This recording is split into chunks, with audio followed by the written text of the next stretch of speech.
Buenas tardes, buenas noches, buenos días desde aquí, desde Australia. Muchísimas gracias por estar ahí en el día de hoy. Hoy vamos a estudiar Yom Kippur. Yom Kippur. Para muchos, tal vez de aquellos que están escuchando, la palabra Yom Kippur no les suena a nada. Otros igual la interrelacionan con algo, con el día del juicio, por ejemplo, como se puede conocer, o el día de la expiación judío. Yom Kippur, así lo llaman los judíos, el día de Yom Kippur. La palabra Yom, Y-O-M, así la escribimos nosotros, es día. Y Kippur es expiación o cuando los pecados son expiados o removidos, podríamos decir así. El estudio de hoy, ya les voy a anticipar, es la primera parte. Creo que fui muy ambicioso y ayer me di cuenta que no voy a llegar a toda la información que se necesita transmitir para que la imagen esté un poquitito más completa. ¿De acuerdo? Es como ir a un restaurante, tienes primer plato, segundo plato, postre. Entonces, si después del primer plato no te traen un segundo plato, ni te traen postre, es como que te quedas que la comida no se acabó. Entonces, hoy va a ser la primera parte. Voy a compartir pantalla. Déjame compartir pantalla. Ahí estamos. Yom Kippur, el día del juicio. Y es la parte 1. La parte 1. Bien. Dejadme anticipar, antes de hacer una pequeña oración, déjame anticipar para algunos de los que estén escuchando. Para algunos de los que estén escuchando, esta primera parte va a ser un poquitito de contexto y anécdota histórica que te provee a ti ese contexto histórico para entender el día de Yom Kippur y qué significa Yom Kippur. Para otros va a ser un dolor de muelas. Para otros va a ser un dolor de muelas. Para otros posiblemente una caída de la silla. Dependiendo de cuántas patas tenga esa silla, posiblemente sea una caída de la silla. Así que, en cualquier caso, les invito a considerar el estudio de hoy, que es la primera parte. No estamos adentrándonos profundamente todavía en lo que el día de Yom Kippur significa a través de las lentes de Cristo y a través de las lentes de la revelación de Cristo y del ministerio de Cristo, su vida, muerte y resurrección. En principio, simplemente estamos dando un esqueleto general y unas anécdotas históricas. Como estudios complementarios, tenemos Moisés, el dedo de Dios, donde hablamos de la estructura del Antiguo Testamento, de los libros del Antiguo Testamento. Es un estudio de 4 partes. Si no lo han visto, va a ser un estudio complementario. No hablamos directamente acerca de Yom Kippur, pero sí que hablamos de la estructura del Antiguo Testamento, que es precisamente la Biblia judía.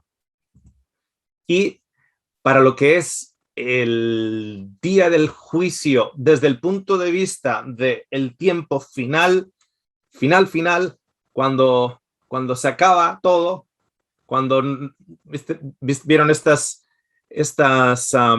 series o películas o que parece que se acabó, se levantan todos al baño y no, que no se acabó, que quedaba algo.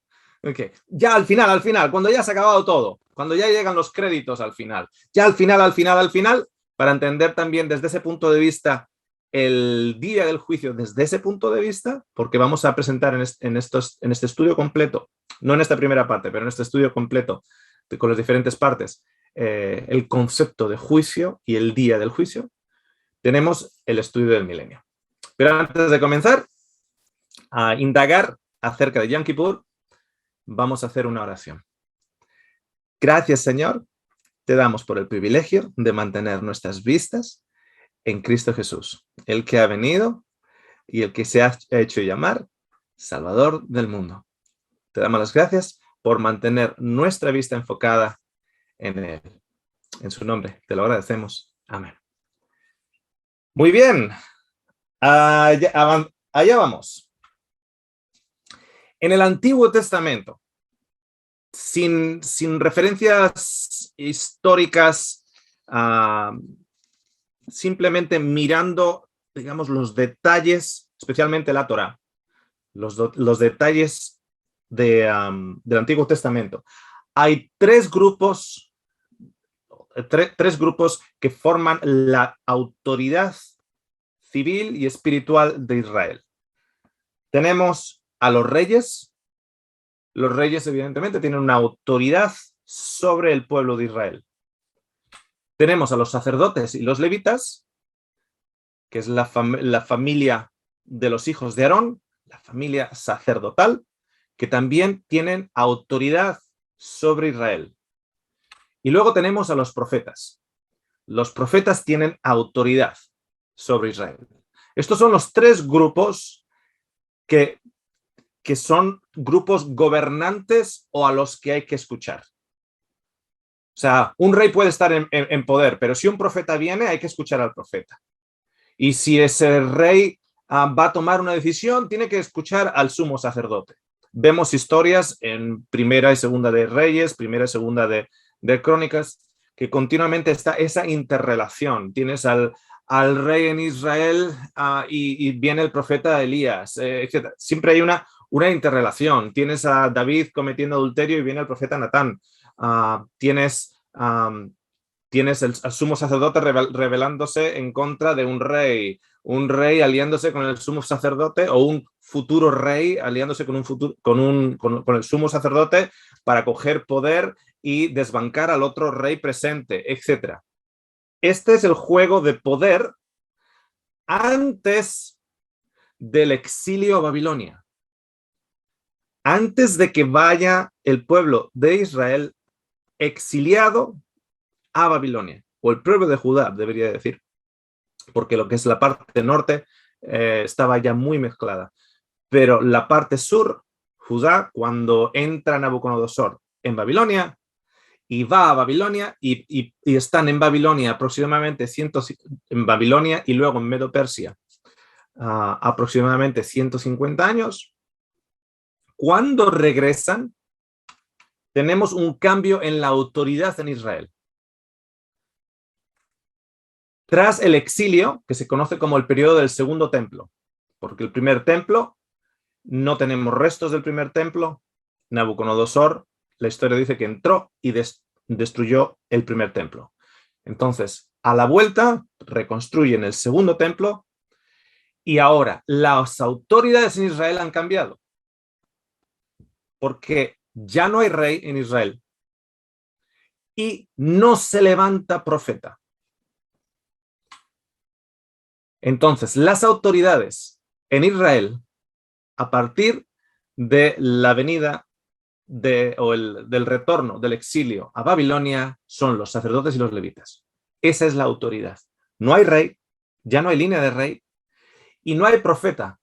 ¿Cómo no hay profeta? Bueno, vemos un margen de aproximadamente 400 años entre la venida o el regreso de Babilonia hasta el tiempo de Juan el Bautista. Son esos 400 años de silencio que se llaman, o 400 años oscuros, en los que en 400 años Dios no habla a Israel. Dios no habla a Israel.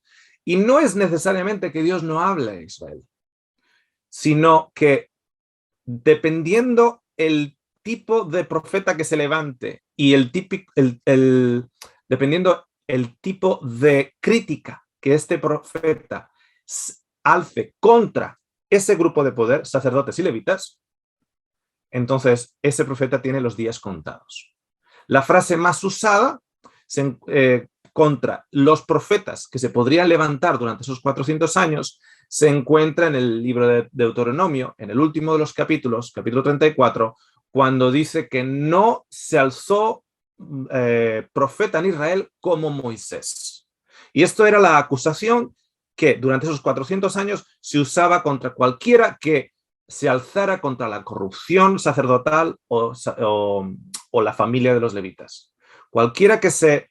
Por cierto, la familia de los levitas, de ahí viene el libro de Levíticos. ¿Okay? Entonces, cualquiera que se alzara, la respuesta del grupo de poder era no hay nadie como Moisés, no has alzado nadie ni se levantará nadie como Moisés. Entonces, ellos eran los atesoradores de Moisés, ellos eran los interpretadores de Moisés, ellos eran los que entendían la ley oral y la plasman en una ley rabínica. Y de ahí sale la línea rabínica de interpretación bíblica, la línea rabínica. Esto es un detalle que vamos a hacer referencia en unos minutos más en relación a la línea rabínica, que es precisamente la que está establecida por esos 400 años y es establecida y continúa siendo establecida en la época de Jesús y sigue siendo establecida en la diáspora, después de la destrucción de Jerusalén nuevamente, esta vez por los romanos en el año 70, y es la línea en la cual, la línea rabínica, la que a día de hoy sigue siendo usada para la interpretación de Moisés. Yom Kippur, también conocido como el día de la expiación, es el día más sagrado del año judío. Es conocido como el día del perdón y del arrepentimiento de corazón y de un arrepentimiento sincero. Es asimismo el último de los 10 días de arrepentimiento. Tienes 10 días y es el último de los 10 días de arrepentimiento. Después de esos 10 días, catapum. Si tú no te has arrepentido en esos 10 días, estás expulsado de Israel. Tu nombre es quitado del libro de Israel. ¿Y quién te lo quita? Los sacerdotes que vienen de la familia de los levitas. Es el día judío del arrepentimiento, considerado el día más santo y más solemne del año. Yom Kippur. En Levíticos 16 leemos lo siguiente: y esto tendréis por estatuto perpetuo. En el 7º mes, a los 10 días del mes, recordaros que tenéis 10 días para arrepentir, los últimos 10 días de arrepentimiento. No es que hayas tenido solo 10, se supone que has tenido todo el año, pero son los últimos 10 días que te quedan. Afligiréis vuestras almas y ninguna obra haréis, ni el natural ni el extranjero que mora entre vosotros, porque en este día se hará expiación por vosotros. Y este versículo vamos a hacer referencia más adelante en la parte 2. Y seréis limpios de todos vuestros pecados delante de Jehová. Seréis limpios de todos vuestros pecados. Es el día 10 del mes séptimo. El día 1 del mes séptimo, 1 o 2, y lo explicaremos un poquito más adelante, da comienzo al mes y se llama el día de las trompetas, que precede al día del juicio o al día de la expiación, al día de Yom Kippur. 10 días antes da comienzo el mes séptimo con las trompetas. Después de las trompetas tenemos el juicio. Día de reposo o Shabbat es para vosotros y afligiréis vuestras almas. Es estatuto perpetuo. Cuando sea que caiga ese día, no tiene que caer en el sábado, es Shabbat, es considerado sábado. De hecho, es el sábado más sublime, más alto, porque es el día más solemne. O sea, puede caer en un martes, puede caer en un lunes, puede caer, pero cuentan 10. Es como tu cumpleaños. Tu cumpleaños un día va a caer en martes, otro día va a caer en miércoles, otro año va a caer en jueves, etc. Lo mismo ocurre aquí. El día de Yom Kippur, el día más solemne, es sábado, desde el punto de vista que es Shabbat, es día de reposo, y, y lo tratas con la solemnidad. Es un sábado alto. Hay un número de sábados altos a lo largo del año judío. Tenemos los descansos de la luna nueva. Recordar que la luna nueva es la que no se ve. El descanso de la luna nueva, eso es un sábado. Es un día de reposo, un sábado. Pero es un poquitito más relajado, por ejemplo, que el sábado semanal. Y definitivamente el más solemne de todos es este, es el de Yom Kippur, caiga en el día de la semana que caiga. En el día de Yom Kippur, y esto lo vamos a expander, vamos a hacer un análisis más profundo en la parte 2. En ese día, alrededor del campamento, se reúne todo Israel, las 12 tribus de Israel, y afligen sus cuerpos, y afligen con ayuno, con penitencia, con arrepentimiento. La palabra arrepentimiento en el Antiguo Testamento no es lo mismo que en el Nuevo Testamento. En el Nuevo Testamento, metaonía, la palabra arrepentimiento es girarse, cambiar el pensamiento y el concepto que tienes acerca de Dios. La palabra arrepentimiento en el Antiguo Testamento, en el día de Yom Kippur, tiene la connotación de afligirte el cuerpo. O sea, te tenías que poner con saco, poner cenizas sobre tu pelo, golpearte el pecho, etc. Era una representación de que estabas afligido. Era una representación de que estabas realmente apenado por tu pecado, etc. Mientras tanto, el sumo sacerdote es el único día en el año en el cual el sumo sacerdote puede entrar en el segundo compartimiento del santuario o el templo, en el cual cuando entraba estaba enfrente del arca del pacto. Dentro del arca estaban los 10 mandamientos, el maná y la vara de Aarón.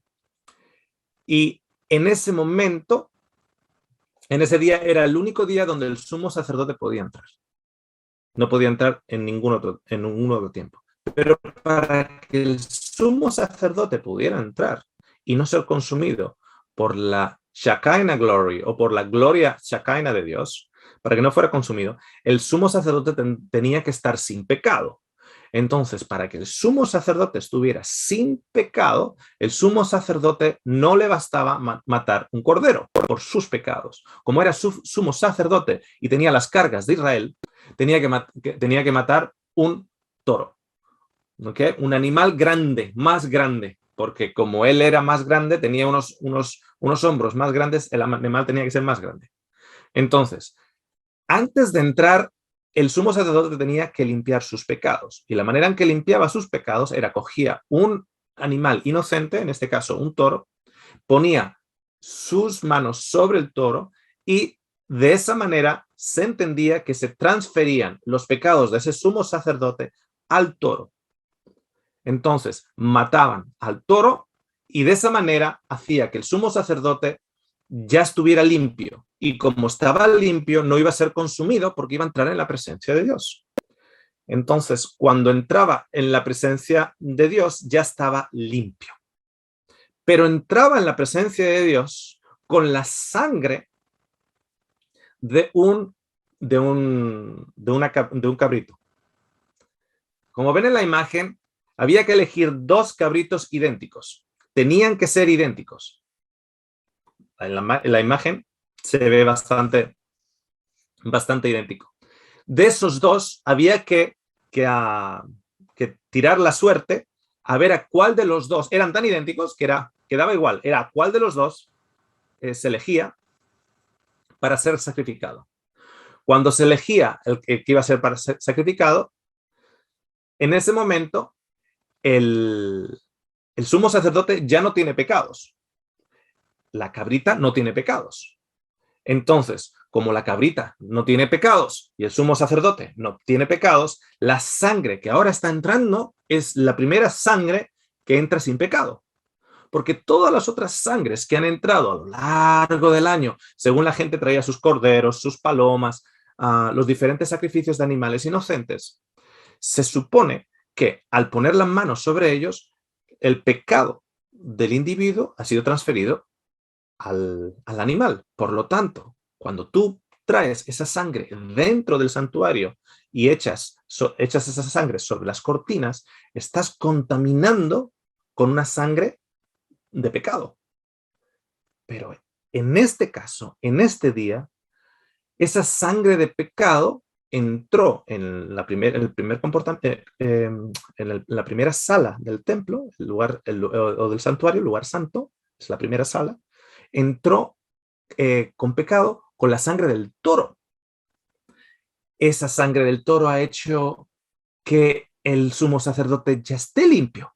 Y ahora el sumo sacerdote ya limpio coge uno de estos dos cabritos que son idénticos, uno que no tiene pecado, por lo tanto, cuando lo mata, no está contaminando la sangre del cabrito. Y al no estar contaminando la sangre, porque él ya no tiene pecado, ya, entonces ahora sí que puede entrar con esa sangre que es totalmente limpia, sin pecado, puede entrar en el segundo compartimento, que es el lugar más santísimo, y ahí echar esa sangre limpia, y con ese proceso de sangre limpia se purifica el santuario porque ha sido mancillado todo el año por sangre contaminada. Entonces, de esa manera se purifica. Sale el sumo sacerdote de la presencia de Dios, del arca y de la presencia de Dios, sale hacia afuera y luego, según está saliendo hacia afuera, simbólicamente está llevando todo ese pecado que entró en el santuario, simbólicamente lo está llevando sobre él, como que lo tiene así, como en las manos, y en ese momento pone sus manos sobre la otra cabra que es idéntica. Entonces, lo que está haciendo, está transfiriendo sus pecados sobre la otra cabra. Y cuando sobre el otro cabrito, entonces cuando ha puesto sus manos sobre el otro cabrito, un hombre fuerte envía ese cabrito, va con ese cabrito al desierto, a un lugar desértico, y lo abandona ahí. Y digo lo abandona ahí porque se supone que no hay que matarlo. Quiero que presten atención a eso, vamos a detallarlo más. Esto simplemente es una lanza a la parte 2. Se supone que al segundo no hay que matarlo. El segundo ha sacado, digamos, en sus lomos, ha sacado el pecado de Israel y lo ha apartado de Israel, pero no hay que matarlo. Ahora, históricamente lo que ocurrió fue lo siguiente, que los israelitas empezaron a tener pánico del hecho de que, oye, esta cabra va a la parte salvaje, a la parte desértica, a la parte de rocas y montañas desérticas, etc. Y en una de estas regresa al pueblo. Entonces, si regresa al pueblo, ¿ahora qué hacemos? Ahora la cabra nos ha traído el pecado de vuelta. Entonces, no bíblico, se empezó con la tradición en los últimos siglos antes de Cristo, se empezó a la tradición de que había que llevarlo allá y había que matarlo para garantizarse de que no iba a volver la cabra, porque si vuelve de vuelta la cabra, nos trae de vuelta los pecados. Entonces había que dejarlo allá y había que matarla.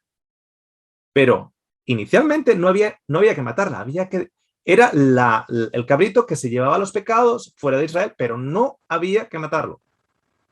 No había que matarlo. Esto es lo que en la Biblia enseña. La Biblia enseña en el Antiguo Testamento que no había que matar. Ahora, surgen un número de paradojas. La paradoja más grande es que a la vuelta del exilio de Babilonia, donde los sacerdotes se convierten en el poder y la autoridad más grande de Israel, donde el Torá es la autoridad más alta de Israel, regida, gobernada, puesta,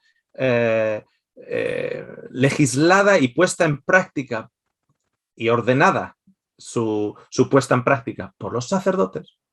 En ese momento, cuando se reconstruye el segundo templo, y en ese segundo templo tienes esos dos compartimentos, tienes el lugar santo y luego el lugar santísimo, cada año cuando estos rituales se están enforzando al pie de la letra, entra el sacerdote en el lugar santísimo. ¿Dónde está el arca? No hay arca. ¿Cómo que no hay arca? No, no, no hay arca.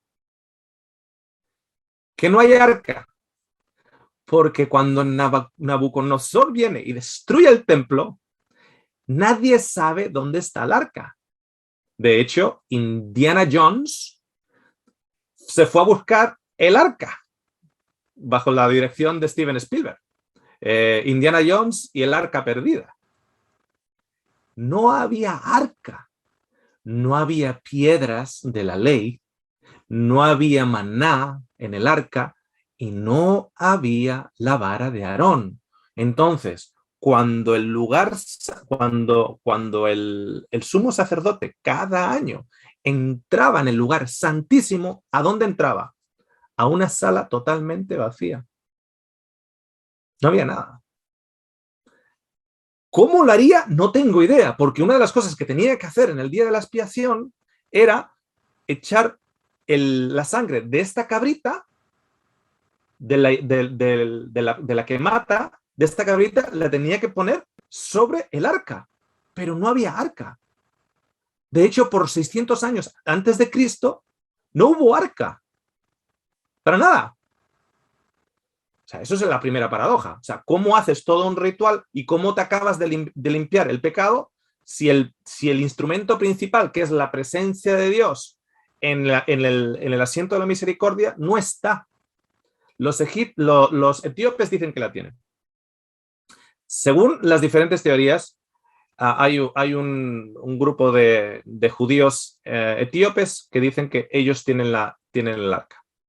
Pero ellos tienen el arca porque Jeremías, de una u otra manera, cuando fue, antes de que entrara Nabucodonosor, Jeremías, de una u otra manera, cuando fue a Egipto, cuando le llevaron a Egipto, se llevó el arca con él y se lo dio a unos judíos etíopes y ellos la tienen ahora bajo llave. Ellos a día de hoy siguen clamando de que el arca está ahí, pero claro, como es la presencia de Dios, nadie puede entrar, no cámaras, nadie la ha visto, solo no sé quién, pero se supone que está ahí.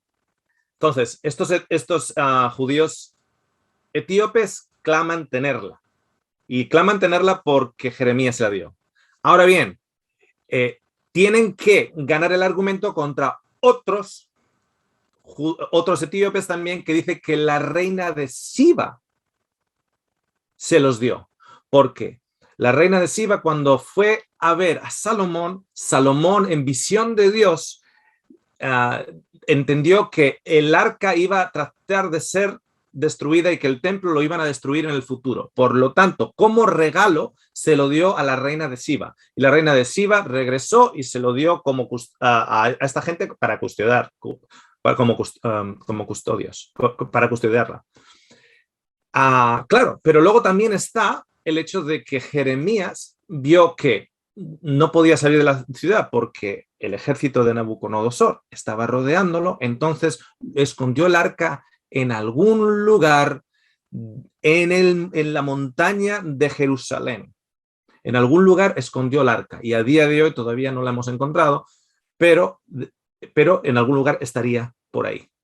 El arca, si seguimos dónde está el arca y quién clama y las diferentes historias de dónde está el arca, vamos a tener como 7 arcas. Entonces tenemos como 7 arcas si seguimos las diferentes historias de dónde está el arca. Pero es una gran paradoja porque es un ingrediente fundamental para la remisión de los pecados. El arca tiene que estar con las gotas de la sangre del animal sin pecado. Por 600 años no la tuvieron. Pero al mismo tiempo, las leyes rabínicas tienen otros condicionantes.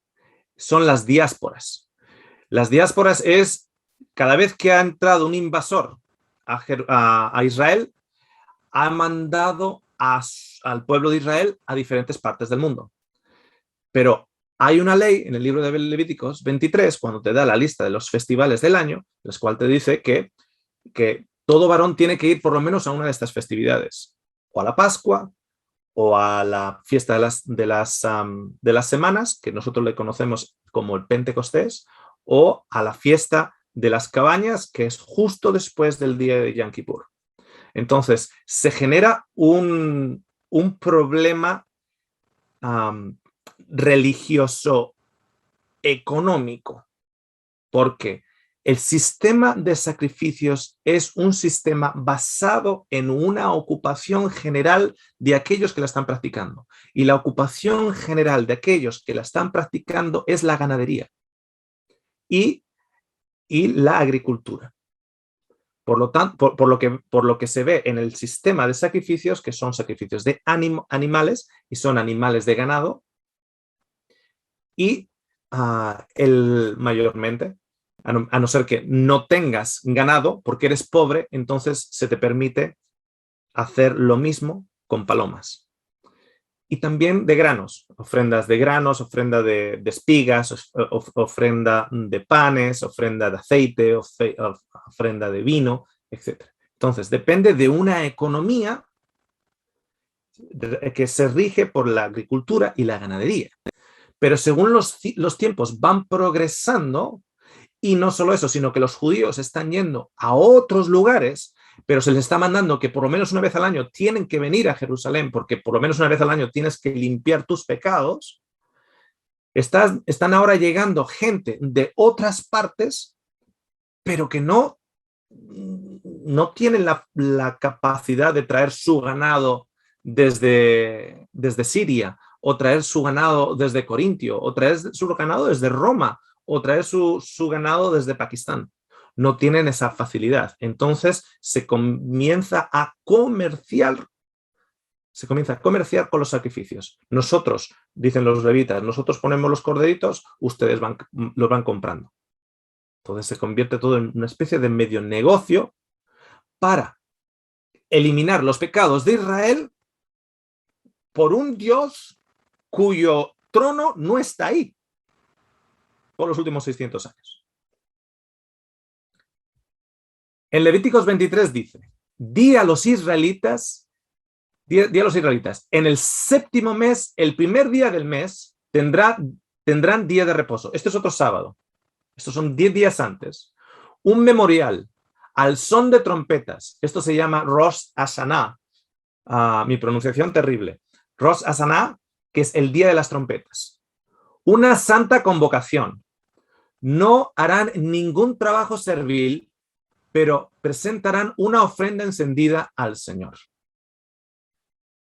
Hay 2 días de las trompetas, día 1, día 2, y la razón por ello es que el mes judío comienza con la luna nueva. La luna nueva es la que no se ve. Pero cuando empieza una pequeñita franja blanca al borde, en el borde abajo de la luna, a eso se refiere una línea de los rabínicos, que es el día de la luna nueva, y sin embargo otros dicen, no, tiene que tener menos franja o más franja. O sea, hay una pequeña discusión, porque no está claro, no está tan claro. O sea, yo miro ahora la luna y digo, ok, ahora es luna nueva. Y al día siguiente, bueno, no, igual era hoy. Entonces, como era ayer o era hoy, al final, solución diplomática. 2 días. Entonces, son los días de las trompetas. Día 1 y día 2. Primero de Rosh Hashanah y el segundo día. Son 2 días. ¿Okay? Tenemos el primer día, 10 días después tenemos Yom Kippur. Y lo vemos en Levíticos 23. A los 10 días del séptimo mes será el día de la expiación, Yom Kippur. Será santa convocación para ustedes y humillarán sus almas y presentarán una ofrenda encendida al Señor. Tampoco harán ningún trabajo en este día porque es día de expiación, para hacer expiación por ustedes delante del Señor su Dios. Ok, ¿cuál es el mes séptimo? Si queremos saber cuál es el día del Yom Kippur, tenemos que saber cuál es el mes séptimo. Y ya les puedo decir desde ahora que el mes séptimo no es julio, porque julio viene de Julio César y es parte a día de hoy del calendario gregoriano que nosotros seguimos, y nuestro calendario gregoriano que nosotros seguimos es un calendario solar. 365 días al año, porque es lo que tarda el año, la Tierra en dar la vuelta al Sol. Es un calendario solar, pero el calendario judío es un calendario lunar. Siguen las lunas nuevas, de luna nueva a luna nueva, de sábado en sábado. De luna nueva a luna nueva. Bien, para saber cuál es el mes séptimo, tenemos que saber cuál es el mes número 1. ¿Cuál es el mes que marca el primer mes donde las fiestas están situadas? ¿Cuál es el mes 1? Bien, el primer mes, una vez que sepamos cuál es el primer mes, se llama Nisan, por cierto. El primer mes se llama el mes de Nisan en el judaísmo. El primer mes se marca y luego simplemente lo que tienes que hacer es contar 7 lunas más, o sea, 7 meses que van a estar marcadas por las lunas nuevas, y ahí ya vas a tener el primer día del séptimo mes, que va a ser el día de las trompetas. En Éxodos 12 nos dice: en la tierra de Egipto el Señor habló a Moisés y a Aarón y les dijo: este mes será para ustedes el principio de los meses, será el primer mes del año para ustedes. El primer mes del año es el mes en el cual 14 días dentro de ese mes, el día 14 de ese mes, es la Pascua. 14 días antes es la luna nueva, que marca el principio del mes. Y entonces la luna nueva marca el principio del mes y viene la Pascua. Para nosotros es aproximadamente en Semana Santa. Digo aproximadamente porque hay años que coincide Semana Santa con la Pascua y hay años que no. Porque Semana Santa estás, desde el punto de vista de quien lo determine, por ejemplo, dentro de la Iglesia Católica, sigue en el calendario solar y la Pascua sigue el calendario lunar. Hay años que coincide que los judíos están celebrando la Pascua y los cristianos están celebrando Semana Santa, y otros años que no. Y la razón es esa, porque los judíos están siguiendo la luna nueva. ¿Qué luna nueva? En Levíticos 23:5 dice: en el mes primero, el día 14 del mes, al anochecer, es la Pascua del Señor. Es el día en el cual se celebra cuando los judíos salieron de Egipto, y ese día en el cual mataron un cordero y pusieron la sangre de ese cordero sobre los dinteles de las puertas en Egipto. El primer mes se determina con la luna nueva más cercana al equinoccio de primavera. El equinoccio de primavera es esa luna donde está más cerca del equinoccio, del día en el cual a la noche tenemos 12 horas y durante el día tenemos 12 horas. Cuando tenemos 12 horas y 12 horas, ese es el equinoccio de primavera, que ocurre 2 veces al año, uno para el hemisferio norte y otro para el hemisferio sur. Esa es la luna que determina el primer mes del año. Y esa luna es la que marca, precisamente, se llama el equinoccio de primavera. Se llama la luna de Aviv o luna de la cebada madurando.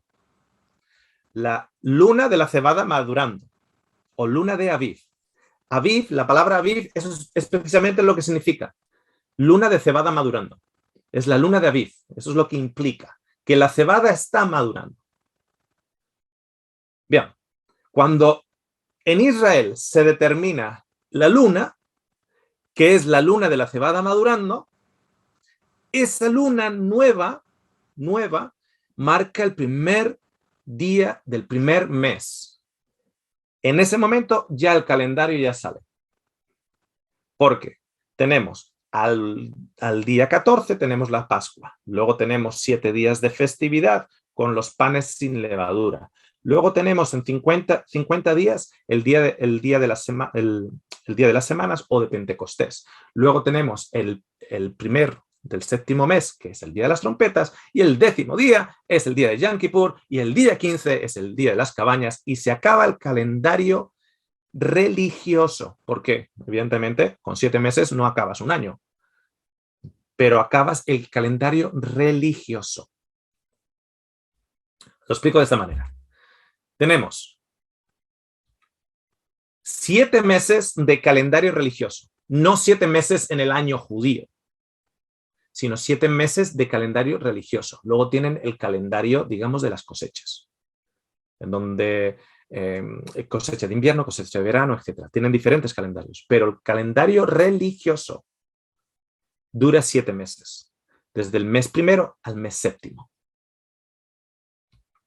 Tenemos el mes de Nisan, que es el primer mes,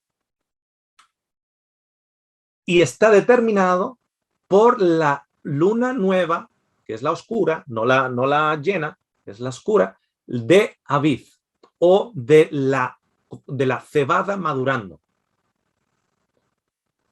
Una vez que tienen eso, ya saben que el séptimo mes, que es el mes de Tisrei, el séptimo mes, va a marcar el primero de mes otra luna, va a haber otra luna ahí, y va a ser el día de las trompetas. Y 10 días después tenemos Yom Kippur. Entonces tenemos la Pascua, fiestas entre medio, tenemos la fiesta de los panes sin levadura, tenemos la fiesta de las semanas o Pentecostés, y luego tenemos la fiesta el día de las trompetas, el día de Yom Kippur, y luego justo después de Yom Kippur, 5 días después, tenemos las cabañas. Bien. Aproximadamente entre la Pascua y Yom Kippur, pues vendrían a ser 7 meses. Menos 4 días aproximadamente, bueno, 7 meses. Esto es determinado por el calendario rabínico. De hecho, los rabís, ese calendario rabínico es el que se usa para determinar la Pascua, el año en el cual Jesús muere. El año que Jesús está celebrando la Pascua, esa Pascua la ha determinado la calculación de la luna de la cebada madurando, la luna de Aviv, que es la luna más cercana al equinoccio de primavera, y ese calendario es el calendario rabínico que fue calculado el año en que Jesús muere en Pascua. Bien. Si tú pones en Google Yom Kippur 2021, este año, si estás interesado en el Yom Kippur este año, pues este año con esa misma calculación tienes el miércoles 15 de septiembre al jueves 16 de septiembre. O sea, en 2 semanitas más tenemos Yom Kippur este año. Si estás interesado en el 2001, cuando cayeron las torres en Estados Unidos, el día de Yom Kippur, en ese entonces, cayó el 26 de septiembre y al 27 de septiembre. Ese es el día en que cayó. Porque el día comienza a la puesta del sol y acaba a la puesta del sol del día siguiente. Por eso están ahí las dos cifras. Bien. Dejadme presentaros... bueno. En 1973 cayó en el 6 de octubre. Se conoció como la Guerra del Yom Kippur, porque países árabes entraron en guerra con Israel el 6 de octubre de 1973 y duró como poco menos de 20 días. Pero comenzó en el día de Yom Kippur, y ese año Yom Kippur era el 6 de octubre. ¿Por qué creéis que los árabes decidieron atacar a Israel el día de Yom Kippur? Porque el día de Yom Kippur, ¿cuánto trabajo tienes que hacer? No tienes que hacer nada, no puedes hacer nada, es día solemne, todo está cerrado, etcétera, etcétera, etcétera. Entonces, los árabes dicen, bueno, aquí no están haciendo nada ese día, no pueden coger arma, no pueden coger nada, pues atacamos este día. sea, tontos no son. Hay que saber los calendarios del enemigo también. Eso se llamó la Guerra de Yom Kippur. Dejadme presentaros a un individuo. Este individuo se llama Samuel Snow. Samuel Snow era un predicador escéptico convertido en milerita que calculó que el regreso de Cristo tendría lugar el 22 de octubre de 1844. ¿Por qué el 22 de octubre de 1844? Porque es el día del juicio. ¿Cuál es el día del juicio? Yom Kippur. Su enseñanza desencadenó lo que es conocido como el movimiento del séptimo mes. ¿Por qué el movimiento del séptimo mes?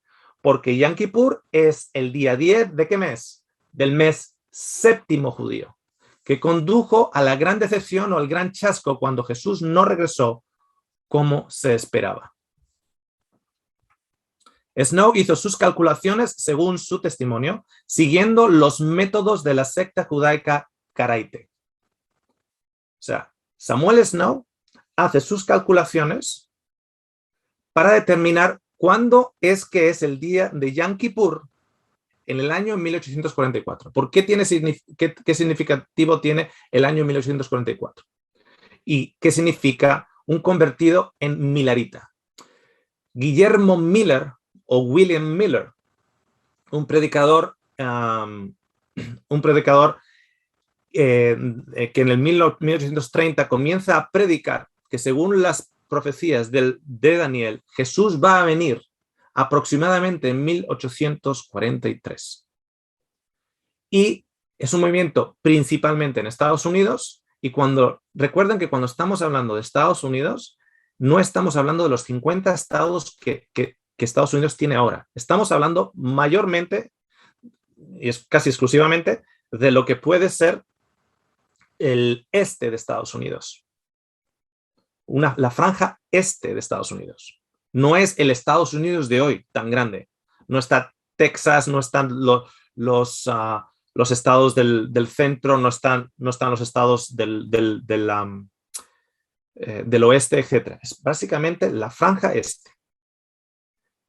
Entonces, en esa franja este de lo que entonces era Estados Unidos, se crea una expectación a la segunda venida de Cristo y diferentes personas la están predicando, y mayormente el que más influencia tiene es un predicador llamado Guillermo Miller o William Miller. Por eso se conoce como el movimiento millerita. Miller calcula, o en las calculaciones de Miller, calcula que según la profecía de Daniel 8, Jesús va a venir aproximadamente en algún tiempo en el 1843. Posiblemente, como Jesús murió en Pascua, pues vendrá en Pascua. Entonces, en primavera lo están esperando en 1843 y Jesús no viene. Entonces, se recalcula y se dice, bueno, como él murió en Pascua, pero el día del juicio es en otoño, entonces están esperando en 1843 a Jesús en otoño. Pero en otoño no viene y William Miller empieza a simplemente querer esperar cuando venga. Pero la nueva ola de ánimo y energía, y todo el mundo estaba muy excitado con ello, la gente estaba vendiendo sus granjas, porque ¿para qué vas a necesitar la granja si Cristo viene a cogerte? Indican que Jesús va a venir en primavera del 1844. Llega la primavera de 1844, Jesús no viene y William Miller decide que no va a poner más fechas, que no va a seguir más fechas. En ese momento no hay fechas y hay mucha gente que ya se ha apartado, porque se suponía que era 1844. Pero surge el hecho de que no consideraron el año cero. Entonces, cuando empezaron a considerar el año cero, dijeron, nos hemos equivocado por un año, no era 1843, era 1844, porque nos olvidamos del año cero. Entonces, cuando 1844 empieza a tomar forma, se alza nuevamente esa energía, ese carisma, esa Ese espíritu de que algo va a pasar, de que algo va a pasar, de que algo va a pasar. Algunos de ustedes ya reconocen ese espíritu de que algo va a pasar, algo va a pasar, algo va a pasar, porque estamos ahora en mitad del COVID y algo va a pasar.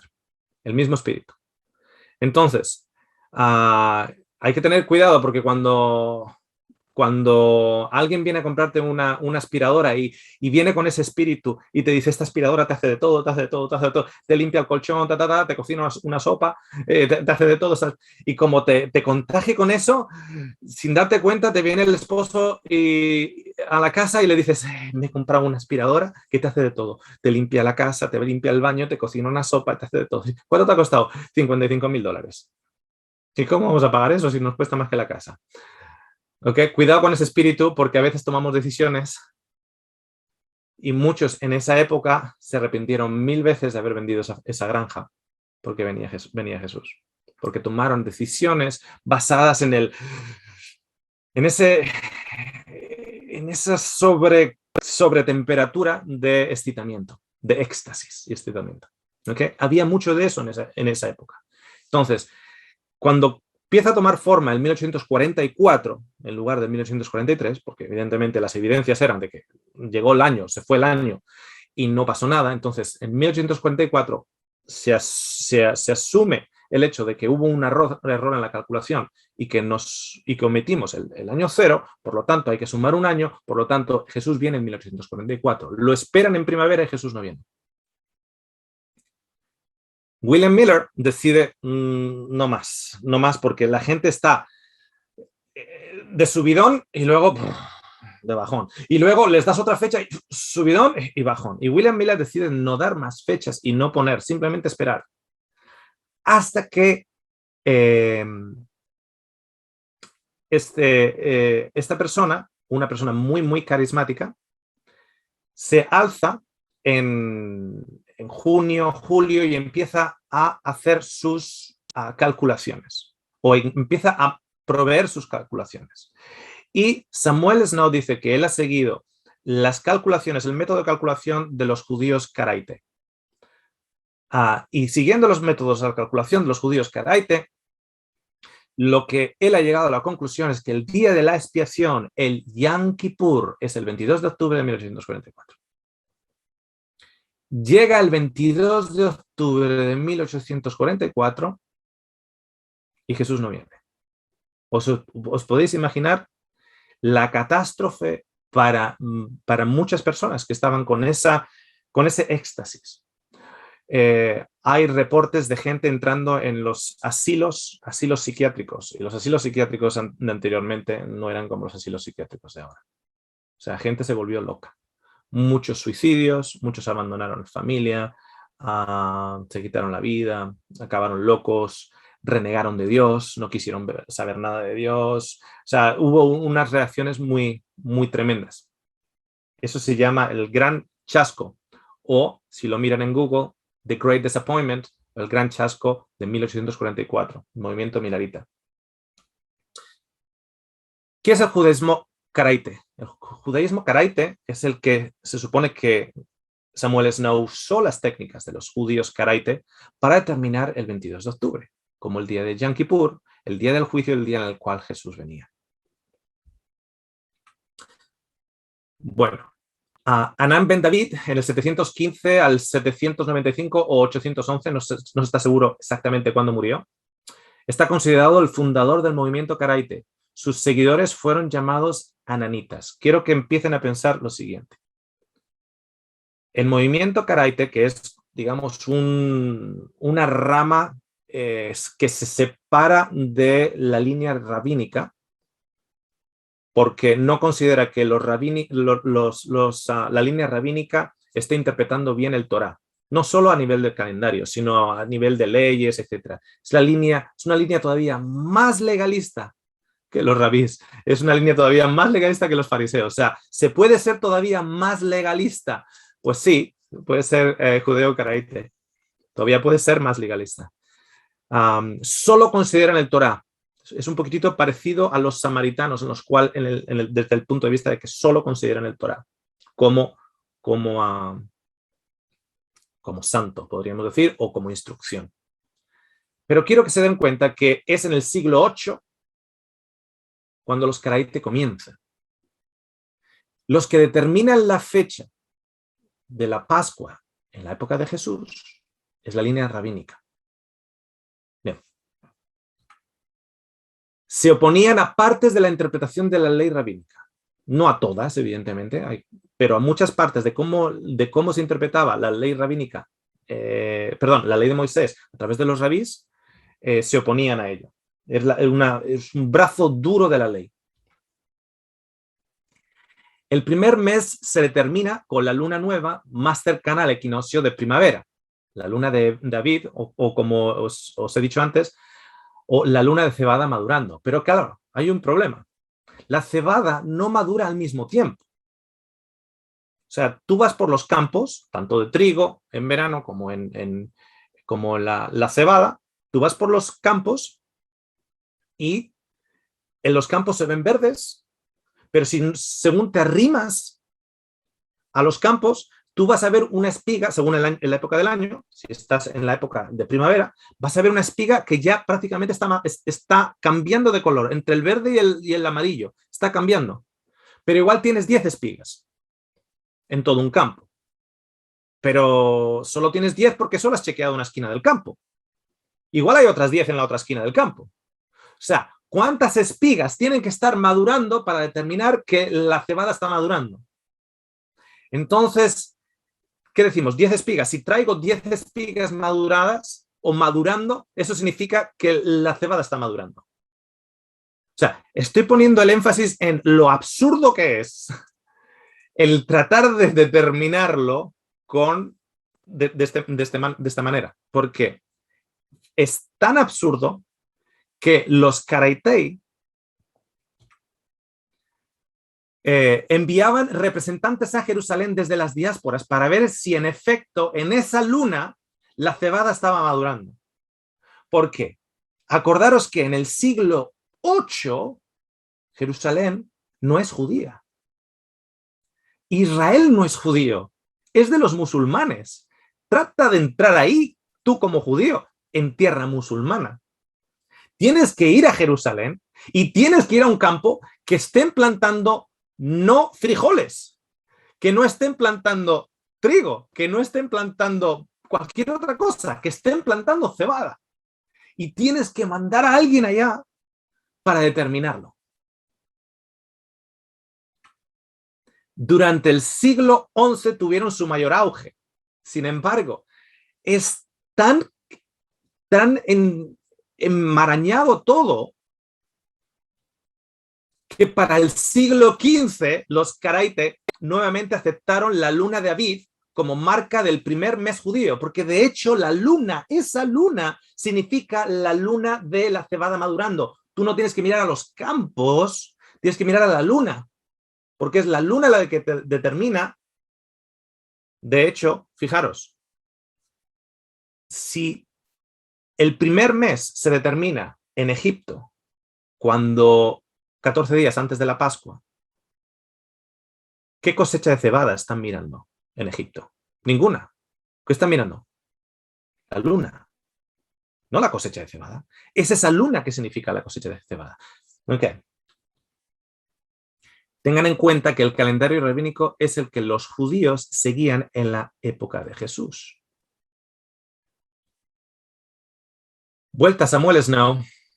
Los judíos rabínicos y judíos Karaite seguían la luna de Aviv, de la cebada. Sin embargo, Snow no prestó atención a la luna, sino al grado de madurez de la cebada en su país natal, en Estados Unidos. Este se va a los campos en Estados Unidos a ver cuándo la cebada está madurando,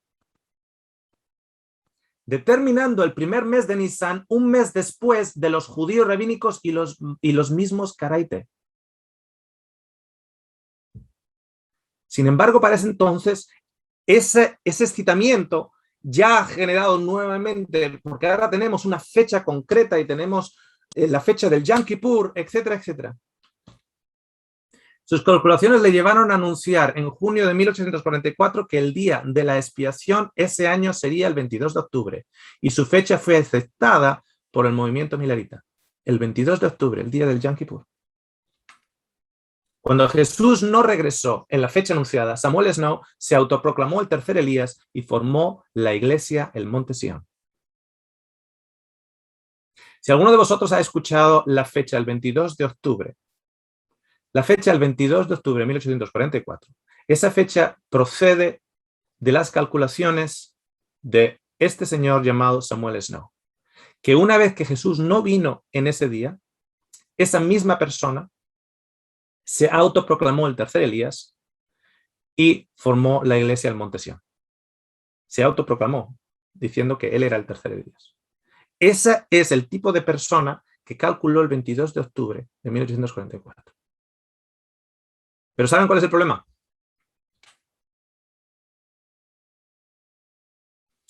El Yom Kippur en 1844 fue el 22 de septiembre. Del 22 de septiembre al 23 de septiembre de 1844. Se equivocó por todo un mes. Falló en su calculación por todo un mes. ¿Saben lo que pasó en 1844, el 22 de octubre? Un gran chasco. Un gran chasco, porque si lo que querían era adivinar cuándo tenía que venir Jesús basado en el día del Yom Kippur, el día del juicio, ¿qué día tendrían que haberle estado esperando? ¿El 22 de octubre o el 22 de septiembre? Tendrían que haber estado esperando el 22 de septiembre. Se equivocaron por todo un mes. Y aparte que Jesús no vino ni en septiembre ni en octubre. Esto está considerado en los libros de historia como un ejemplo social impresionante, de cómo el ser humano es capaz de seguir a figuras humanas y llegar a tomar decisiones que influyan en el costo de su familia, en el futuro de su familia, en su bienestar emocional, etc. Siguiendo decisiones e individuos por una motivación de éxtasis. Y hasta cierto punto, lo voy a repetir acá, yo quiero que Jesús venga hoy, pero en paz y en calma de mi corazón, no lleno de uy, que viene, que fíjate lo que está pasando aquí, fíjate los eventos, fíjate esto, fíjate lo... No, en calma, en regocijo, en paz, no mirando en los eventos para ver determinando, no mirando ahí a la cebada a ver si viene Jesús o no viene Jesús. Okay. Este es el hombre William Miller, al que yo considero una persona muy honesta. Mayormente gana enteros en nuestra percepción cuando leemos lo que él mismo escribió de su puño y letra después del 22 de octubre de 1844. Nosotros esperábamos el regreso personal de Jesús en este tiempo. Y ahora, sostener que no nos equivocamos sería deshonesto. A nosotros nunca nos debería avergonzar el confesar francamente todos nuestros errores. No tengo ninguna confianza en ninguna de las nuevas teorías que han surgido de nuestro movimiento. Llámese que Cristo viene con el novio, que la puerta de la misericordia se ha cerrado, que no hay salvación para los pecadores, que la séptima trompeta ha sonado, o que esto fue el cumplimiento de alguna profecía en algún sentido. William Miller, History of the Second Advent Message and Mission, Doctrine and People, página 410 al 411.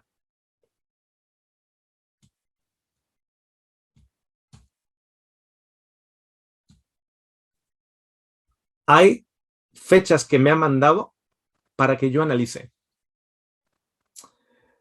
La más cercana es todas en relación a octubre, por cierto, octubre, septiembre, octubre, el día de Yom Kippur. Todo tiene que ser alrededor del día de Yom Kippur. Aproximadamente la más cercana que tengo para analizar, que no la voy a analizar. Así que si esas personas escuchan esto, que me dejen de mandar esas fechas, pues no voy a perder el tiempo analizándolas, pero la más cercana es en el día del Yom Kippur del 2022. Hay otra que me ha mandado el día del Yom Kippur el 2025.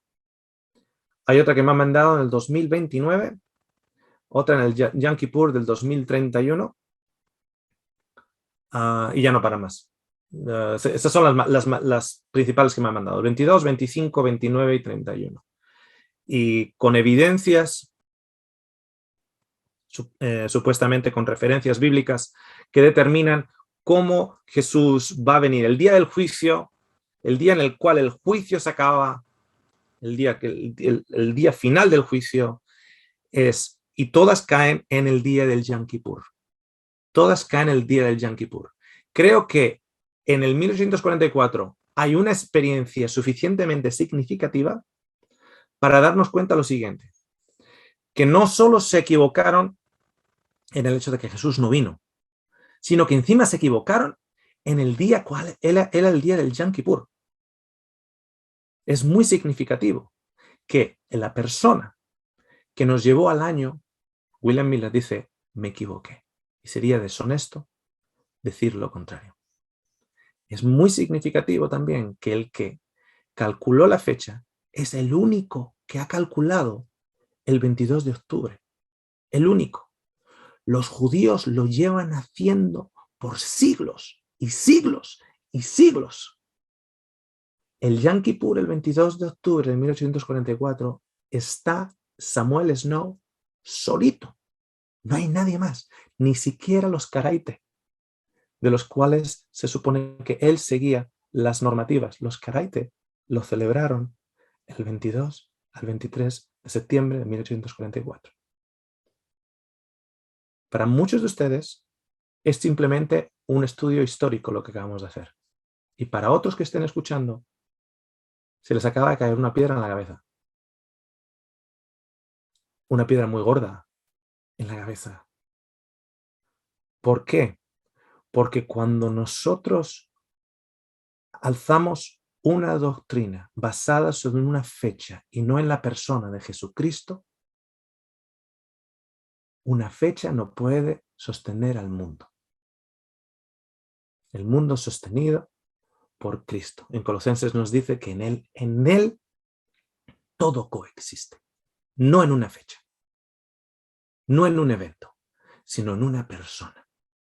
Y cuando tu experiencia personal con Cristo es tal que lo que te sostiene a ti no es una fecha y no es un evento, no importa que las fechas cambien, no importa que los eventos cambien, porque el único que no cambia es Cristo en ti, la esperanza de gloria.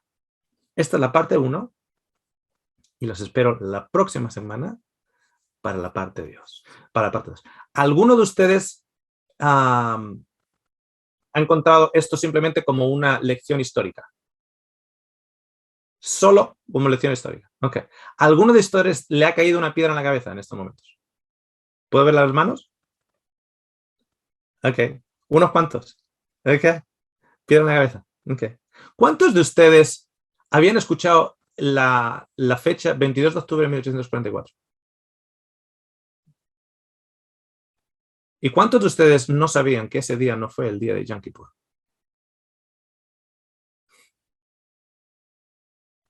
Yeah. Ok. La próxima semana vamos a estudiar qué significa Yom Kippur. ¿Qué significa el día del juicio a la luz de 2 cabritos idénticos y de la vida, ministerio, muerte y resurrección de Cristo? Nos vemos la próxima semana.